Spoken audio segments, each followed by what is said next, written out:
Ivanov.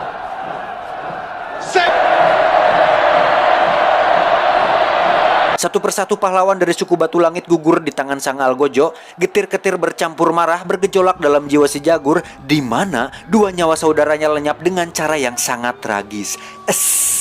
Sampai pada gilirannya sepontas terlintas wajah sang istri yang sedang menantikannya kembali pulang.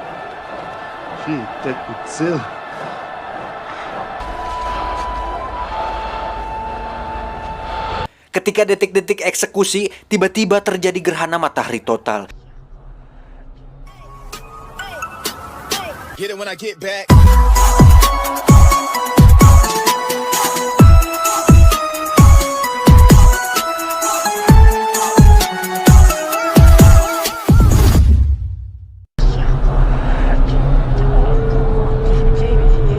Di mana siang itu seketika menjadi gelap. Ribuan massa di bawah piramida seperti ketakutan, bahkan seorang dukun kerajaan pun panik dan mengisyaratkan bahwa di sana telah terjadi sebuah keajaiban. Padahal faktanya tanpa mereka sadari fenomena tersebut bagian dari keistimewaan si Jagur. Alah, keistimewaan apanya? Orang itu fenomena alam yang biasa terjadi. Tolonglah berpikir secara rasional dan akal logika yang loginawi. Anjing. Alhasil Sang Algojo tak jadi mengeksekusinya dengan alasan bahwa Dewa Matahari atau Kulkulan sudah cukup kenyang dengan darah yang telah dikorbankan. Alah, anjir apaan sih?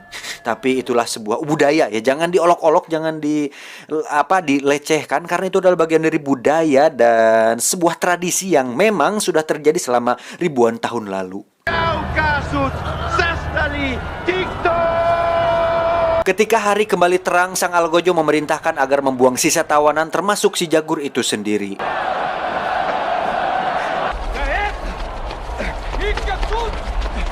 Singkat cerita, mereka dibawa Kapten Bargola dan konco-konconya ke sebuah lapang di mana merupakan tempat prajurit suku Maya berlatih ketangkasan perang. Dengan dalih akan dibebaskan, si Jagur dan yang lainnya dipaksa berlari melintasi lapangan tersebut menuju hutan di seberangnya. Padahal, sebenarnya mereka hanya akan dijadikan objek latihan tembak sampai mati. Dan jika ada yang berhasil lolos, mereka telah disediakan seorang eksekutor yang siap menghadang kemudian membantainya.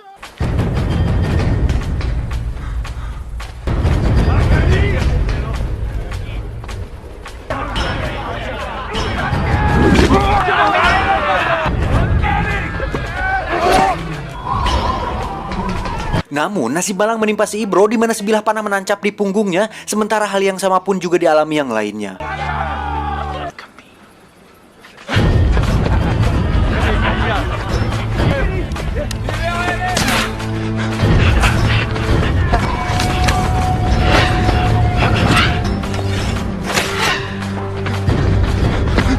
Si Jagur adalah satu-satunya yang mampu bertahan hidup meskipun sebuah lembing telah memanggang dadanya. Dengan kelebihan yang dimilikinya, dia mampu mematahkan mata lembing dan menghujamkannya di leher sang eksekutor yang merupakan anak si Bargola. Melihat anaknya pelimpungan dan tersungkur, spontan si Bargola berlari menghampirinya. Sementara itu dengan sisa kekuatan yang dimiliki oleh si Jagur, dia terus berusaha menggapai sisi dekat hutan yang dijadikan tempat pembuangan jasad mayat yang telah dikorbankan. Kenapa harus dinarasiin sih scene kayak gini? Kalau dolar kuning gimana? Scriptwriter-nya gimana sih ini? Masa nggak tahu mana yang dolar kuning mana yang tidak? Blok! Tolong editor dikondisikan supaya tidak dolar kuning. Nanti AdSense nggak cair lagi. Emang nih scriptwriter-nya yang penulis narasinya keterbelakangan mental nih. Goblok.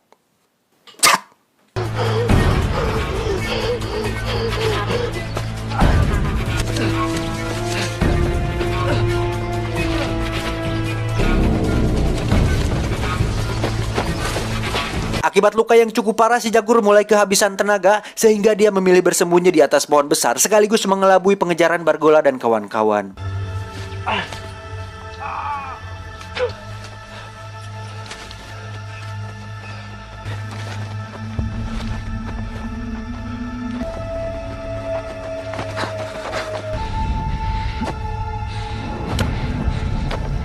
Sejauh itu siasatnya memang cukup berhasil, namun tanpa diduga terdapat seekor jaguar betina menatap marah ke arahnya.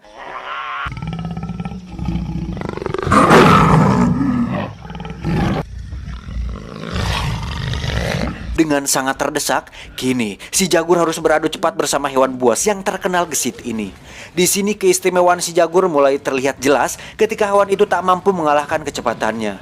Terbukti ketika dia berada beberapa meter mengungguli kecepatan lari Jaguar itu.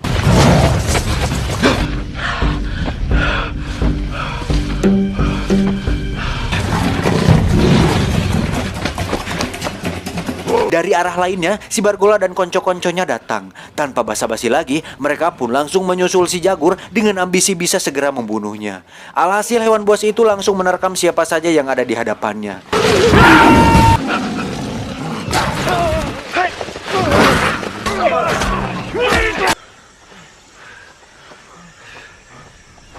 Kejadian itu cukup membuat mereka terkejut, bahkan salah satu dari mereka mulai menyadari tentang sosok lelaki pembawa Jaguar seperti yang diramalkan bocah cacar waktu lalu. Namun dengan tegas si Bargola menyanggah opini tersebut, lantas kembali mengajak para konco kembali melanjutkan perburuannya.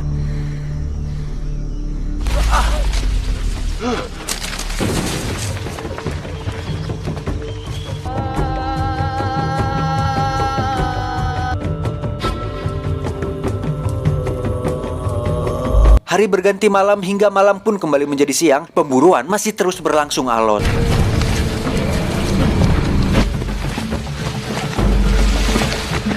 Sampai akhirnya mereka dihadang derasnya sungai dan curamnya air terjun yang memisahkan mereka dengan hutan batu langit.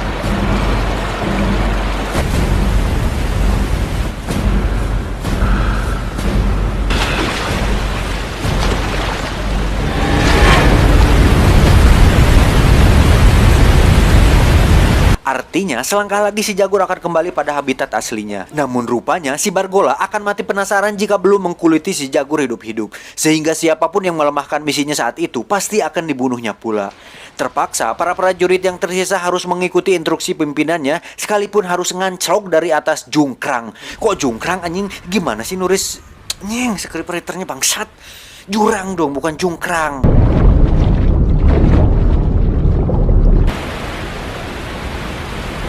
Menyaksikan aksi nekat mereka, si Jagur terkejut hingga terperosok ke dalam lumpur hidup. Namun hal itu tak berarti apa-apa dan dia berhasil keluar dari sana.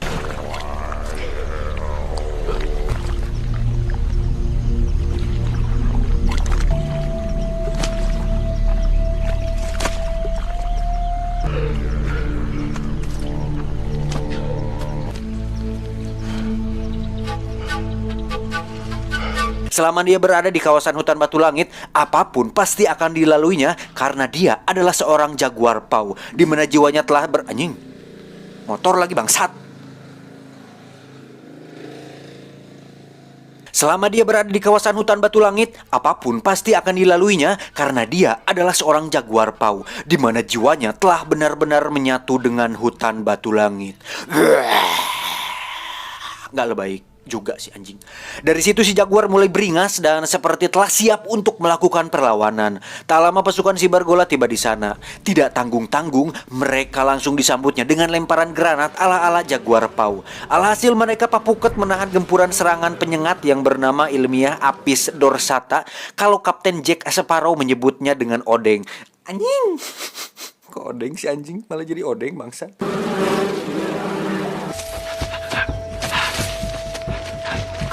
Di sisi lain dia juga telah merakit sebuah senjata tradisional dengan mengambil racun katak paling mematikan di dunia yang bernama ilmiah Denborates lecumales dengan memanfaatkan duri. Susah banget anjing dibacanya, harus diulangi beberapa kali bangsat. Gitulah pokoknya. Dengan memanfaatkan duri pohon jeruk sebagai amunisinya. Senjatanya boleh-boleh dibilang lelucon, tetapi racun itulah yang membuat prajurit ini sekarat dengan cepat. Wow. Insiden itu memaksa si Bolide berbalik arah untuk memeriksanya. Dan ternyata di sana si Jagur sudah bersiap untuk segera menyerangnya.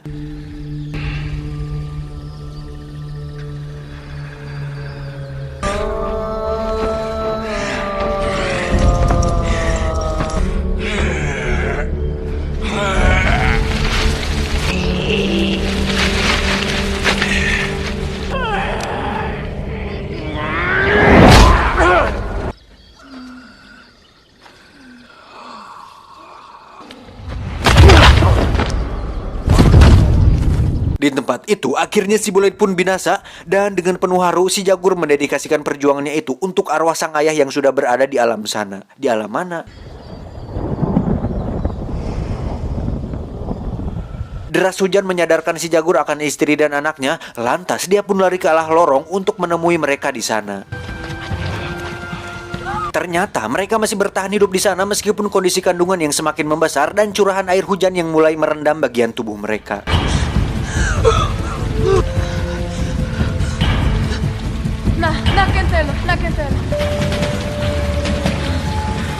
Di sisi lain, tewasnya si Bullet telah membuat si Bargola merasa kecolongan yang kesekian kalinya. Sebab itu kemarahannya semakin memuncak. Si Jagur tahu bahwa mereka masih mengejarnya, lantas dia pun kembali meninggalkan lorong itu demi keselamatan mereka.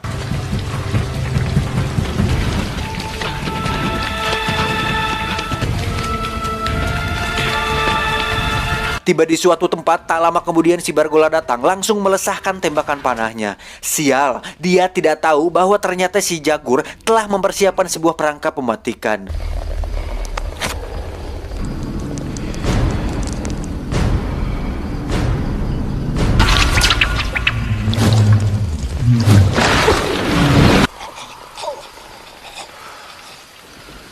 Kini tinggal dua prajurit saja yang tersisa, yaitu si Momon dan si Ocid. Di bawah deras hujan, mereka kembali diajak lari si Jagur menyusuri pedalaman hutan batu langit. Sementara air di lorong itu, curah air sudah merendam hampir seluruh tubuh seorang ibu yang sedang berjibaku menyelamatkan anak sulungnya.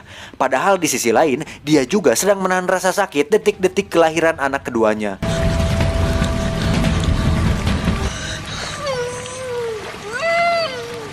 Sedangkan pedih luka yang menjalar di tubuh si Jaguar mengakhiri pelariannya di pinggiran sebuah pantai. Namun anehnya, si Momon dan si Ocid justru terlihat memperhatikan segerombolan sekoci yang datang dan berusaha mendekatinya.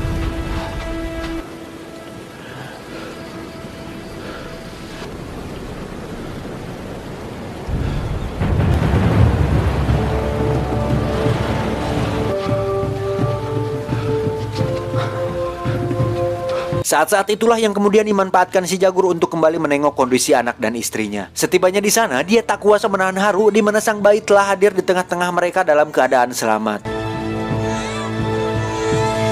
Diceritakan beberapa minggu setelahnya, kapal-kapal itu masih terlihat bersandar di sana, sementara kedatangan mereka bermaksud membawa orang suku Maya sekaligus jadi titik awal keruntuhan peradabannya. Namun si Jaguar bersama keluarga kecilnya lebih memilih pedalaman hutan batu langit sebagai tempat hidupnya hingga akhir kelak.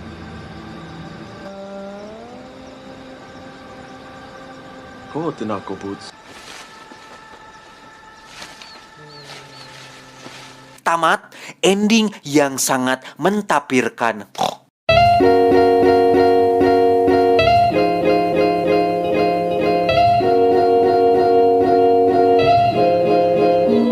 Pesan yang bisa kita ambil dari film ini adalah tinggallah di perkotaan jika tidak ingin diburu oleh suku pedalaman. Terima kasih. Salam salam perdamaian. Salam peradaban Indonesia.